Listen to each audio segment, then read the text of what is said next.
Rain struck the glass roof of Bellweather Manor like handfuls of gravel.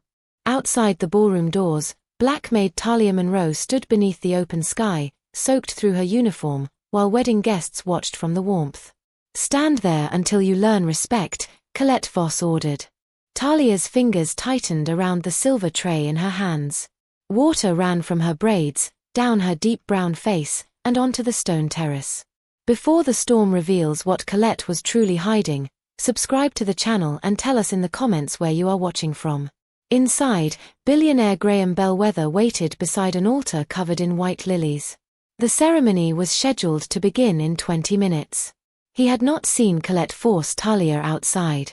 Colette had chosen the moment carefully. Earlier, Talia had entered the bridal suite with fresh towels and found a handwritten seating card beneath Colette's jewelry box. It carried the name of Graham's late sister, Elise, who had supposedly died in a climbing accident 7 years earlier. Beside the name was a time. 8:40 p.m. West Garden Gate. Talia returned the card exactly where she found it. But Colette saw her reflection in the mirror. Now punishment came disguised as discipline. "You opened my private drawer," Colette said from beneath the covered doorway. "I placed towels on the table. You touched my jewelry. I touched nothing." Colette lifted her voice so the nearby guests could hear. "She thinks because Graham asks her opinion about the household, she can enter any room she wants." Talia looked at the storm-dark garden. "I only asked why a dead woman's name was on tonight's seating plan." Colette's expression changed. Then she laughed. "You see. She invents stories for attention." A few guests whispered. Most remained silent. Colette pointed toward the terrace. "You will stay outside until the vows are finished." Lightning flashed over the hedges. The estate manager stepped forward. "Miss Voss, the weather service issued a severe storm warning. She is under the awning." Talia looked up. The narrow awning ended 3 feet behind her. She was standing completely exposed. Thunder rolled across the estate. Graham entered the ballroom from the library and immediately noticed the gathering near the doors. "Why is everyone staring outside?" Colette moved toward him. "Talia behaved disgracefully in my suite. I asked her to cool down." Graham saw the rainwater running from Talia's sleeves. "You put her outside." She refused to apologize. "For what?" Colette hesitated. Talia answered through the open doorway. "For seeing Elise's name." Graham went still. The musicians stopped tuning. His mother dropped her program. Colette's face hardened. "Elise was your sister's name. Talia found an old card and decided to torment you with it." "It wasn't old," Talia said. "The ink was fresh." Graham stepped onto the terrace. Colette caught his sleeve. "Your guests are waiting." He removed her hand and walked into the rain. Within seconds, his tuxedo was soaked. "Talia, come inside." She shook her head. "If I cross that doorway, she will say I disrupted the wedding." Graham looked through the ballroom at the altar prepared for him and Colette. Then he turned to the event crew. "Move it." The planner blinked. "Move what, sir?"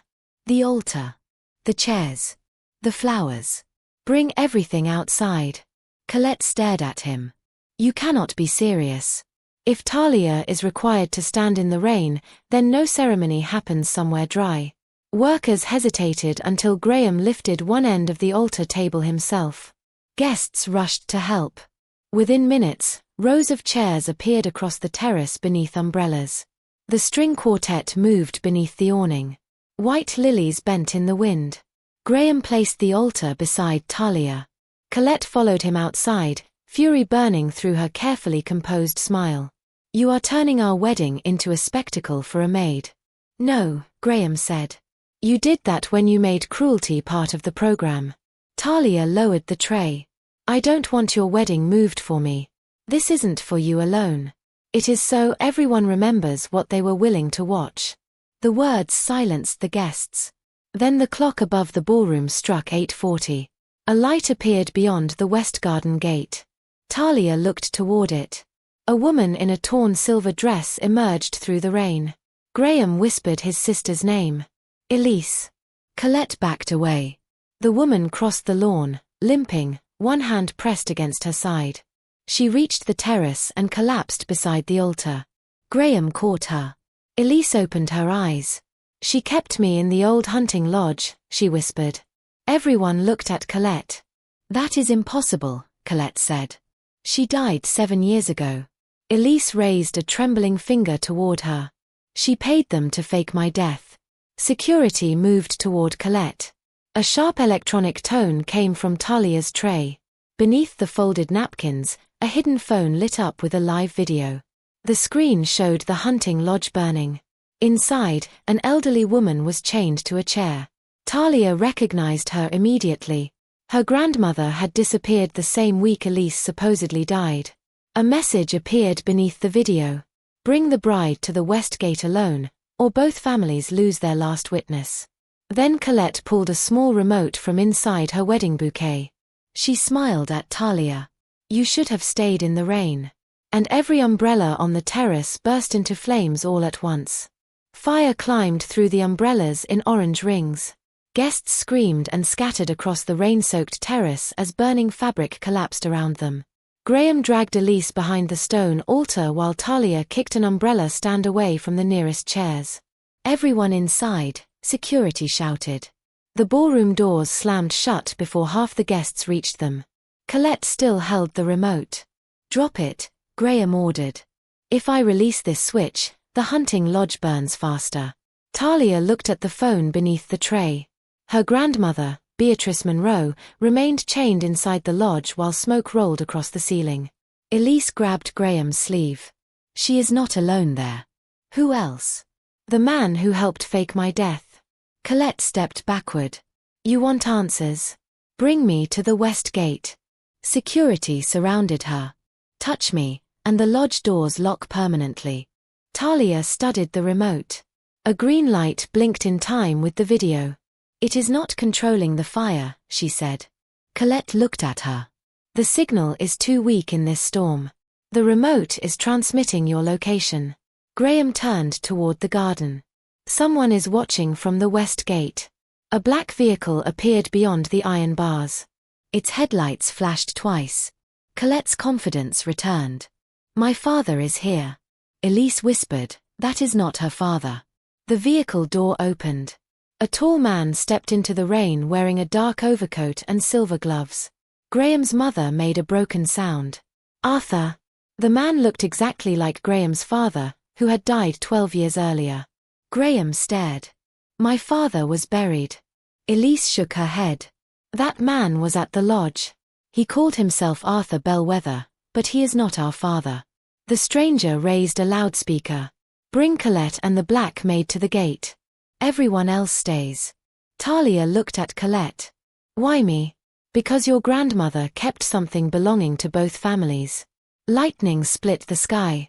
The burning umbrellas hissed in the rain, leaving smoking frames across the terrace. Graham moved beside Talia. "She does not go alone at all." The stranger lifted another phone.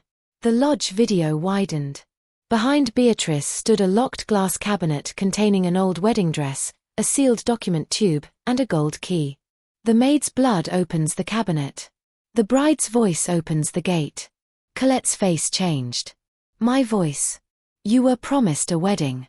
Deliver one." Elise looked at Talia. "The dress belonged to your grandmother." Beatrice lifted her head on the screen. "No. It belonged to Graham's mother." Everyone turned toward Margaret Bellweather. She stepped backward. "That dress was destroyed." Beatrice coughed through the smoke. "You wore it before Arthur replaced the marriage certificate." Graham faced his mother. "What does that mean?" Margaret refused to answer. The stranger began counting down from 6 minutes. Talia picked up the phone and walked toward the West Gate. Graham followed. Colette laughed. "You still think he is protecting you?" Talia did not look at her. "I think he is protecting the truth you tried to burn." They crossed the lawn with Elise and 2 officers behind them. At the gate, the stranger unlocked one side and pulled Colette through. Graham tried to follow, but steel bars dropped between them. Talia remained outside with Colette.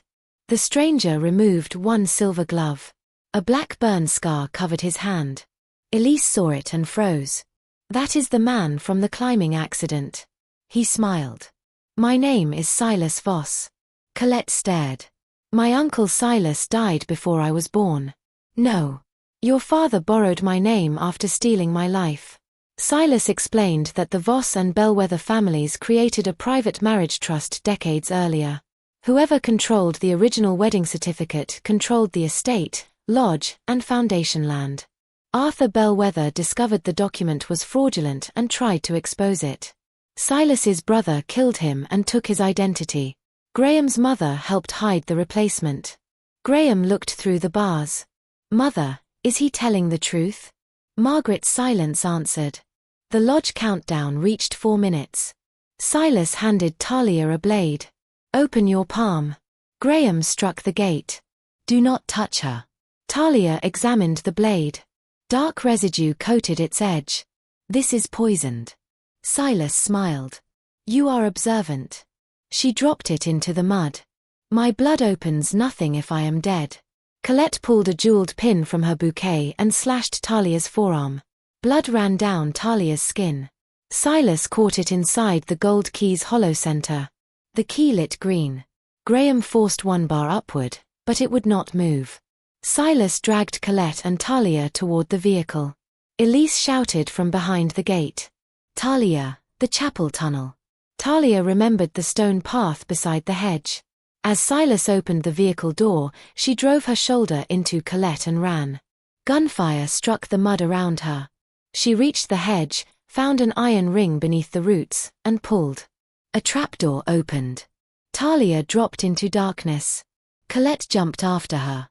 The passage beneath the garden was narrow, flooded, and lined with wedding photographs. Every bride had the same face. At the end stood a stone door with 2 locks. One shaped like the gold key. The other shaped like a vorisprint. Colette raised the key. You thought I was trying to stop this wedding. Talia backed away. What are you trying to do? Colette inserted the key.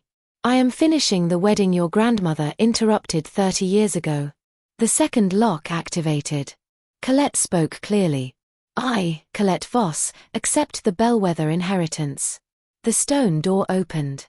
Inside was an underground chapel filled with sleeping guests connected to oxygen masks. At the altar stood Beatrice, no longer chained. She held Graham's real father's wedding ring. Talia stared at her. Grandma. Beatrice looked at Colette. You brought her exactly as planned. Then she turned to Talia. I am sorry, child. The rain was never meant to punish you. She lifted the ring. It was meant to reveal whether Graham would move the altar for the rightful bride. Talia stared at the ring in Beatrice's hand. The rightful bride. Colette stepped toward the altar. Do not pretend you don't understand. Your grandmother raised you for this. I raised her to survive you, Beatrice said. The sleeping guests around the chapel began stirring beneath their oxygen masks. Small monitors beside each chair displayed names Talia recognized from Bellweather payroll records, former gardeners, cooks, drivers, nurses, and groundskeepers dismissed over the past 30 years. Graham's voice echoed through the tunnel. Talia. He had found the trapdoor. Colette turned toward the entrance, but Beatrice pressed the wedding ring into Talia's palm. Put it on the altar before Graham enters. Why? Because the chapel reads intention. If he reaches you first, it will assume the Bellweather line is claiming you. Talia looked at the unconscious workers. And if I place it first? The trust recognizes that you came willingly for them, not for him. Colette grabbed Talia's wrist. You are not taking my inheritance. Talia twisted free. You never wanted Graham. You wanted whatever his name unlocked. Colette smiled. Jealousy is easier for people to understand than strategy. They saw a bride threatened by a maid. They never noticed me removing witnesses.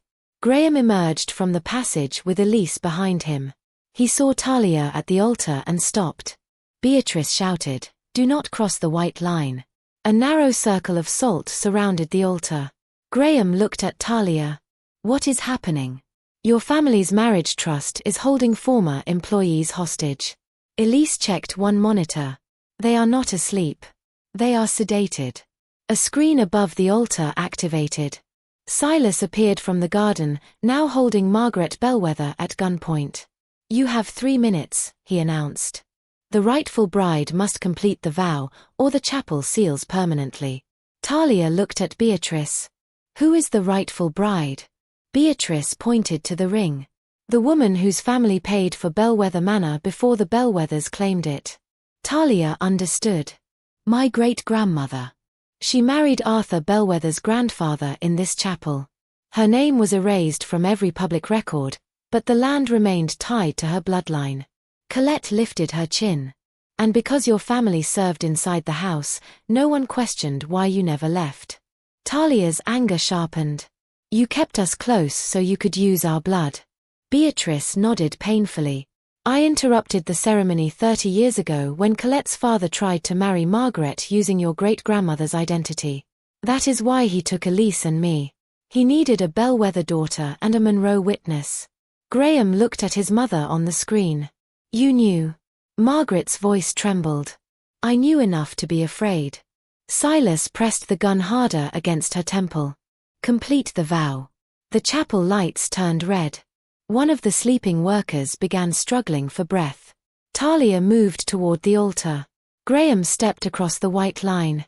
Every monitor sounded an alarm. Beatrice shouted, "I warned you." Steel doors dropped over both tunnel entrances. The chapel announced, "Bellweather claim detected." Colette laughed. "You could not resist rescuing her." Graham looked at Talia. "I wasn't claiming her." "The system does not care what you feel," Beatrice said. "It records who approaches the bride." Talia studied the floor. 4 stone tiles connected the altar to the workers' chairs. Each tile carried a different word: possession, duty, sacrifice, choice. The wedding ring warmed in her hand. "The trust is testing the meaning of the marriage," she said. Beatrice nodded. "You must select the foundation."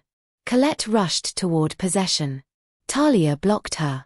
They struggled beside the altar as the monitors climbed toward danger. Colette tore the wet sleeve from Talia's uniform. "You should have stayed outside where servants belong." Talia pushed her onto the duty tile. The chapel flashed. False foundation. A metal restraint locked around Colette's ankle. Graham moved toward sacrifice. Talia stopped him.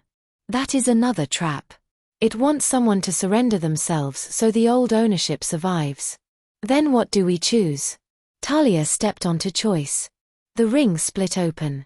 Inside was a tiny strip of film.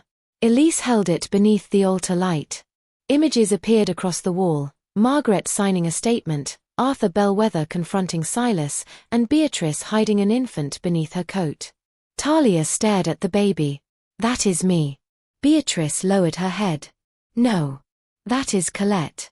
Silence swallowed the chapel. Colette stopped fighting the restraint. Beatrice continued. "Colette was born a Monroe. Her mother died protecting the trust. I hid her with the Voss family because I believed they would keep her safe." Talia looked between them. "Then who am I?" The final image showed Margaret holding another newborn beside Arthur Bellweather. Graham stepped closer. Beatrice's voice broke. "You are Arthur Bellweather's youngest daughter." Graham went pale. Talia's hand dropped from his. "We are related. Half-siblings," Margaret whispered through the screen.